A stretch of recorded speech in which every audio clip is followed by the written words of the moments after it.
এই প্ৰথম অৱস্থাত এই বিদ্যালয় ধন্যবাদ মহাশয়। শিক্ষাৰ্থীসকলৰ উজ্জ্বল ভৱিষ্যত কামনা কৰিছোঁ। অসমৰ শিক্ষা জগতৰ আদৰ্শ বিদ্যালয় আন চৰকাৰী বিদ্যালয়সমূহতকৈ আমি কেনেকৈ পৃথক আৰু অনন্য কৰিব পাৰোঁ। আলাপ আলোচনাৰ পিছত আমি পাইছোঁ যে আমাৰ ৰাজহুৱা খণ্ডত স্থাপন হোৱা এই ৫৬খন আদৰ্শ বিদ্যালয়ত পৰীক্ষাত উত্তীৰ্ণৰ হাৰ 96% পৰীক্ষাত পাছ কৰা শিক্ষানুষ্ঠান আছে, কিন্তু এনেকুৱাও শিক্ষানুষ্ঠান আছে লয়াৰপুৰা, ৰূপসী, গণককুছি, চাকুমাথা, মৈৰাবাৰী আৰু বটদ্ৰৱা আদৰ্শ বিদ্যালয়ৰ শিক্ষক শিক্ষয়িত্ৰীসকলে সাংস্কৃতিক অনুষ্ঠান আপোনালোকৰ আগত পৰিৱেশন কৰিব। তেখেতসকলৰ উচ্চ মান অসমীয়া মাধ্যমৰ ৫০০খন স্কুলত 500 স্কুলত এইবাৰ আমি ৭ৰ পৰা ৮ কোটি টকাকৈ দিছো, যাতে বিদ্যালয়ৰ ভৱনবিলাক সুন্দৰকৈ নিৰ্মাণ হ'ব পাৰে। নিৰন্তৰভাৱে আদৰ্শ বিদ্যালয় তাতে গঢ়ি উঠিছিল। আজি সেই বিদ্যালয়ৰ পৰা ল'ৰা ছোৱালীসকলক লৈ ভাষাত পঢ়িব। দুখীয়া মানুহৰ ল'ৰা ছোৱালীয়ে অসমীয়া ভাষাত পঢ়িব। ধনী মানুহৰ ল'ৰা ছোৱালীয়ে ইংৰাজী ভাষাত পঢ়ি আকাশ চোৱাৰ সপোন দেখিব পাৰিব। দুখীয়া মানুহৰ ল'ৰা ছোৱালীয়ে অসমীয়া ভাষাটো ধৰি ৰাখিব লাগিব। সমাজৰ এই অদ্ভুত নিয়মক অকল মাত্ৰ কিছুমান মানুহে যে তাক মানে তেনেকুৱা নহয়। মই দেখা পাওঁ যে যি মানুহে নিজৰ ল'ৰা ছোৱালী নাতি পুতি ইংৰাজী মাধ্যমত নাম লগাই পঢ়ুৱাই আছে, তেওঁলোকেও চৰকাৰক এক প্ৰকাৰ দাবী ধমকি দিয়ে যে দুখীয়া মানুহৰ ল'ৰা ছোৱালীখিনিক কিন্তু তোমালোকে অসমীয়া মাধ্যমৰ স্কুলতে পঢ়াব লাগিব। সমাজৰ এই অদ্ভুত নিয়মটোৰ উত্তৰ মই আজিও বিচাৰি নাপাওঁ। কেতিয়াবা আমাৰ সাংবাদিক পেপাৰৰ সম্পাদকসকলেও অসমীয়া মাধ্যমৰ কথা ডাঙৰকৈ লিখে। অলপ পিছত অনুসন্ধান কৰিলে আমি গম পাওঁ যে গাঁৱৰ পৰা আহি গুৱাহাটীত সাংবাদিকতা কৰা ৫ বছৰ হোৱাৰ পিছত এটা নতুন জীৱনৰ আশাত তেওঁলোকেও নিজৰ ল'ৰা ছোৱালীক ইংৰাজী মাধ্যমৰ স্কুলতে পঢ়ে। ব্যক্তিগত জীৱনত মই কৰা ভুলটো বুলি যাক মই ভুল ভাবোঁ, মই নিজে ভুল নাভাবোঁ, কিন্তু ব্যক্তিগত জীৱনত মই নিজকে এটা ভুল কৰা বুলি অনুভৱ কৰি মই শুদ্ধটো বেলেগৰ ল'ৰা ছোৱালীৰ পৰা আশা কৰি থাকোঁ। এনেকুৱা ধৰণৰ পাৰ্থক্যৰ মাজত আমি জীয়াই থাকোঁ। কিন্তু আশা কৰোঁ আজি আমি এই অনুষ্ঠানত আমাৰ আদৰ্শ বিদ্যালয়ৰ শিক্ষক ছাত্ৰ ছাত্ৰীসকলৰ সাংস্কৃতিক অনুষ্ঠান চাব খুজিছোঁ।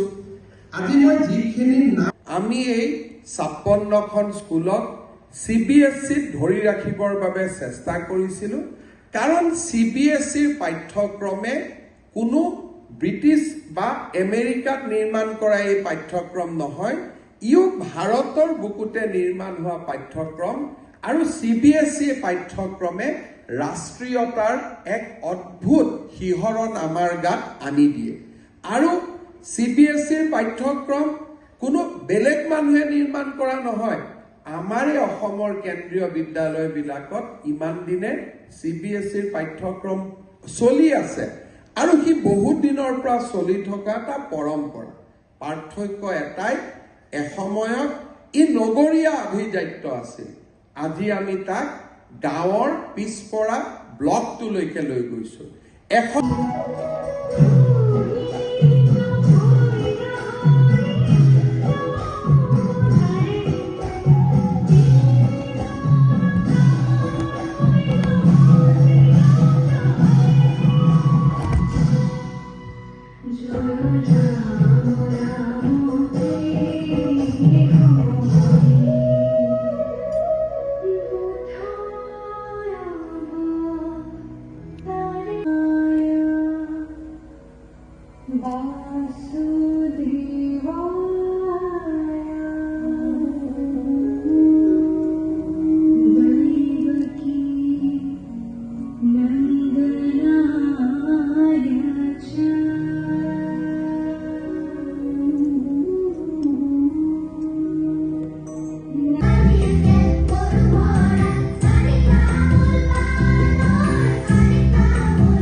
Oye,